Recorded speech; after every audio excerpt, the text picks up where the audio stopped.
Quanto tempo, hein? Nossa senhora, que saudade que eu tava de você. One Piece, o auge da ficção, uma série incrível por si só, pelos seus personagens, pela sua trama, mas principalmente pelos seus mistérios. Há inúmeros mistérios ainda não respondidos em One Piece, que já tem seus 1050 capítulos, 1000 porrada episódios, e ainda assim tem muita coisa para ser respondida. Dentro da seara dos mistérios, a gente tem os nossos queridos personagens misteriosos.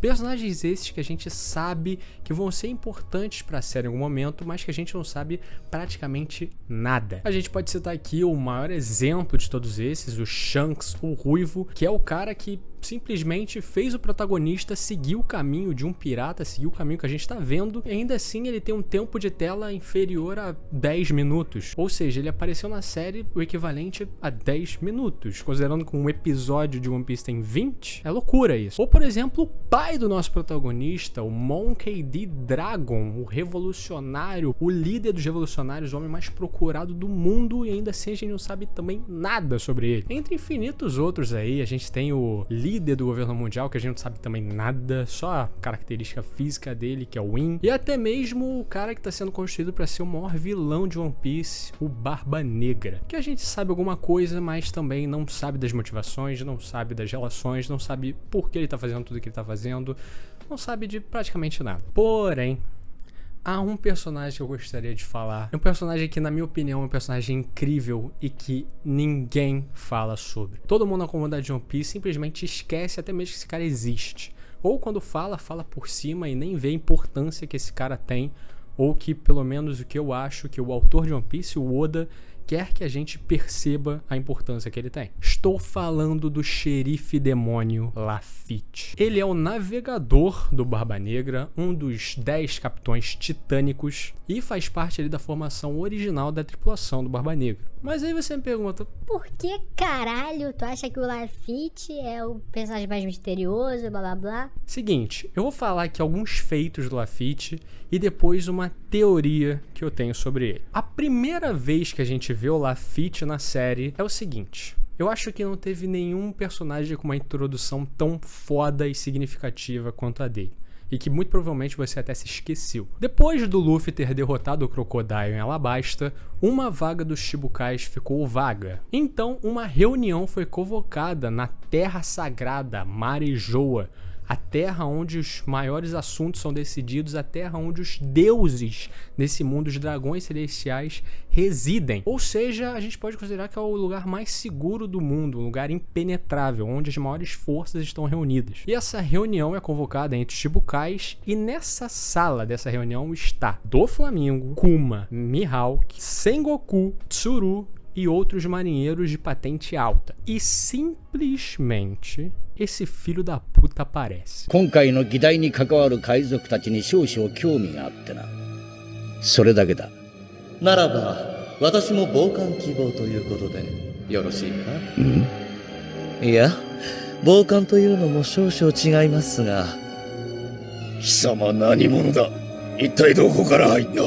しかし、さすがにそうそうたる顔ぶれですな。あわよくば、ぜひこの集会参加させていただきたく参上いたしました。この度のクロコダイル氏の称号剥奪を受けて後継者を探しておいでではないかと。お前はラフィットか。ラフィット？おや、私の名などご存知で。これは恐縮先般。ウエストブルーでは広く名の通った保安官です。度を超えた暴力で国を追われた男。昔の話です。私のことなどどうでもよろしい。私はある男を七部会に推薦したくてここに来たのです。 Esse cara apareceu como se fosse um domingo no bingo. Ele só aparece na reunião no lugar impenetrável com pessoas fortíssimas e o próprio Mihawk, Olhos de Falcão, que diz a lenda que vê tudo, vê o caralho, vê quilômetros de distância, ele não conseguiu perceber a presença do Lafitte nessa sala. O Sengoku não conseguiu, o almirante de frota da época, o posto mais alto da marinha não conseguiu identificar esse cara na sala. E ele vem casualmente e fala que tem um pirata pra indicar para o posto Shichibukai e vai embora. Desculpa, se tem um personagem com uma introdução mais foda que essa em One Piece, eu não sei quem é. Então a gente tem aí um cara que a gente até então não conhece. Ele é um malandrinho sapateador, louquinho, que é reconhecido pelos marinheiros ali como um ex-policial que foi expulso da corporação pela sua violência. Isso será importante no futuro. E é um cara que conseguiu permanecer furtivo dentro dessa sala com pessoas fortíssimas, que tudo bem, nessa época não tinha sido introduzido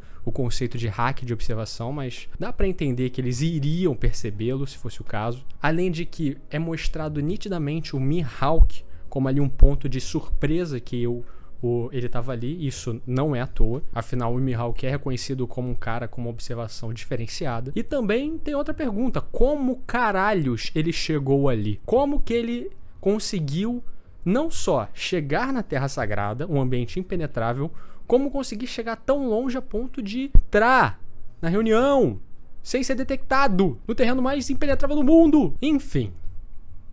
Pronto, a introdução dele foi feita, depois ele aparece mais algumas vezes na série e tal. E então acontece o seu segundo grande feito, que normalmente é confundido com o feito pelo Bon Clay. Na saga de Impel Down, né, quando o Luffy tá indo escapar, a gente vê que os piratas do Barba Negra entram em Impel Down, né, o Barba Negra usa o seu título de Shichibukai para conseguir chegar lá. Então a gente vê pela primeira vez a possível fruta do Lafitte, que dá para entender aí com essa foto que muito provavelmente é uma fruta Zoan mística. Então a asa dele fica nas costas como se ele fosse uma criatura alada, né, uma Zoan mística de alguma criatura alada. Enfim, ele tem todo aquele, né, os piratas do Barba Negra vão pra Impel Down, tem aquele batalha contra o Magellan, aquele estranhamento com os Mugiwaras e tal, beleza.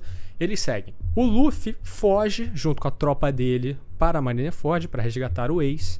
E nisso, os fodendos portões da justiça, esses gigantescos portões que só são abertos com autorização de alguém de muito alto escalão, eles podem ser abertos. Afinal, olha o tamanho dessa porra, não deve ser fácil abrir um portão desse. Então, acontece aquele sacrifício do Bon Clay, aonde ele, né, se sacrifica ali, ele se transforma em Magellan e aparentemente manda os guardas a abrirem os portões de Impel Down. Abrir os portões de Impel Down e fecharem. Sendo que isso é errado. O Bon Clay só pediu para eles fecharem os portões. Porque quem abriu foi quem? Ele mesmo. O sapateador maluco. Se você vê aí o Lafitte, ele é o homem que abriu os portões de justiça por meio de hipnose. Então, vamos lá. Ele é um cara com uma furtividade extrema, a ponto de permanecer oculto com personagens poderosíssimos. Ele tem capacidade de infiltração bizarra, a ponto de conseguir se infiltrar em Marejoa, na reunião dos Chichibukais. Ele voa e ele tem poderes de hipnose. Bom, agora começa a teoria do papai. É o seguinte, primeiro a gente pode teorizar a Akuma no Mi dele, né? A gente já vê que a Akuma no Mi dele dá poderes pra ele voar, né? Ele tem uma asa funcional, a asa dele faz com que ele voe. Ok. Depois a gente pode teorizar se a Akuma no Mi dele tem a ver com furtividade, com invisibilidade, enfim, ou com hipnose. E tem um bando de teorias da comunidade de One Piece teorizando a Akuma no Mi do Lafitte. A mais aceita é que seria uma Akuma no Mi de anjo, pelas asas brancas. Outros acham que é de uma criatura mitológica que tem poderes hipnóticos. Enfim, tem muita teoria, mas acho que as pessoas teorizam demais a fruta dele e esquecem de alguns pontos específicos. O Lafitte, os dois grandes feitos dele foram apresentados com ele sendo apresentado em estruturas governamentais. A gente vê ele primeiro em Marejoa, na Terra Sagrada, e depois em Impel Down, nesses dois grandes feitos dele. Ele é um cara que conseguiu infiltrar a reunião de Marejoa, as pessoas conheciam o nome dele, a fama que ele tinha, e aparentemente ele entrou e saiu como se nada tivesse acontecido. E em Impel Down, ele foi lá e hipnotizou os guardas de Impel Down, que eu acho que são treinados para ser minimamente resistentes a qualquer tipo de sugestão, até hipnose, e ele conseguiu abrir esses portões. Então eu acho que você já está entendendo o caminho que eu quero levar com esse personagem.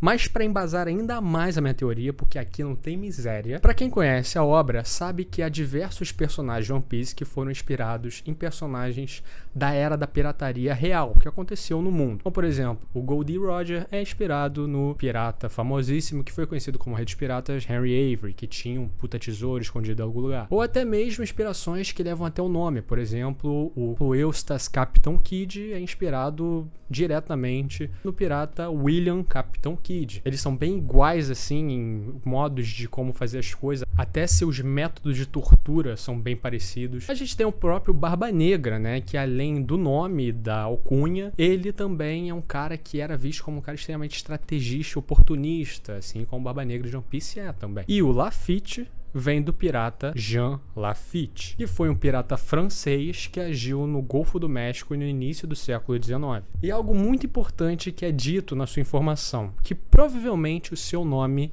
não era verdadeiro. Provavelmente ele nunca se chamou Jean Lafitte. E outra coisa, pesquisando esse nome, que eu vi, que eu relacionei na hora, e eu decidi fazer esse vídeo sobre essa teoria. Jean Lafitte, muitas vezes na sua história como pirata, agia como um agente duplo. Ou seja, ele se aliava ao governo para foder a rapaziada do mar. Então, seguiam toda essa estrutura. Ele é um cara que tinha livre acesso a estruturas governamentais. Ele conseguiu entrar em Marejoa e sair.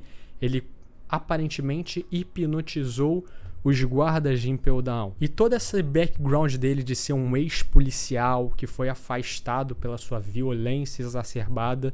Mas quando a gente vê o Lafitte, ele não é um cara puto, bruto. Ele é um cara todo elegante, todo, né, menininho, todo coringuinha. Mas a gente pode até ver que ele pode ser um psicopata do caralho que mata a gente pra caralho. Mas ao mesmo tempo ele não parece esse cara de uma violência extrema. E aí a teoria é lançada.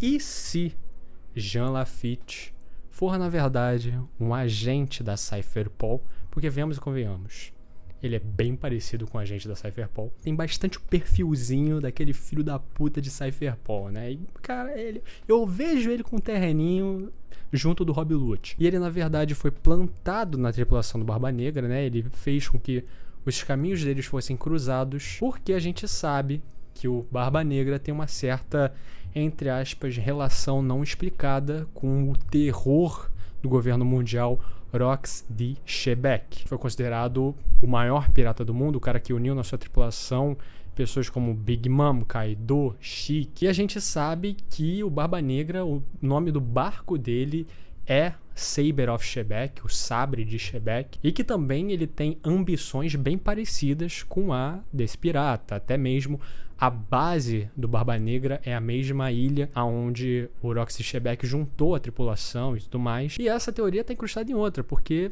e se o Barba Negra tiver uma relação real, for, quiçá, o filho do Shebeck, ou um seguidor fiel dele, ou algo do tipo, na qual o governo quer monitorar bem proximamente. Afinal, o Teach, ele estava nas costas do Barba Branca há muito tempo, né? Ele estava na tripulação do Barba Branca, mas ele nunca teve uma recompensa, mesmo sendo um dos marujos ali do barco do Barba Branca. Mas eu acho que o governo saberia quem era ele, conseguiria saber quem era, apesar dele não ser um cara procurado. É bem possível que o Lafitte tenha sido mandado com essa missão. Afinal, eu acho muito improvável um personagem com esses feitos tão expressivos não ter nenhum papel importante até o final da série. Então é isso.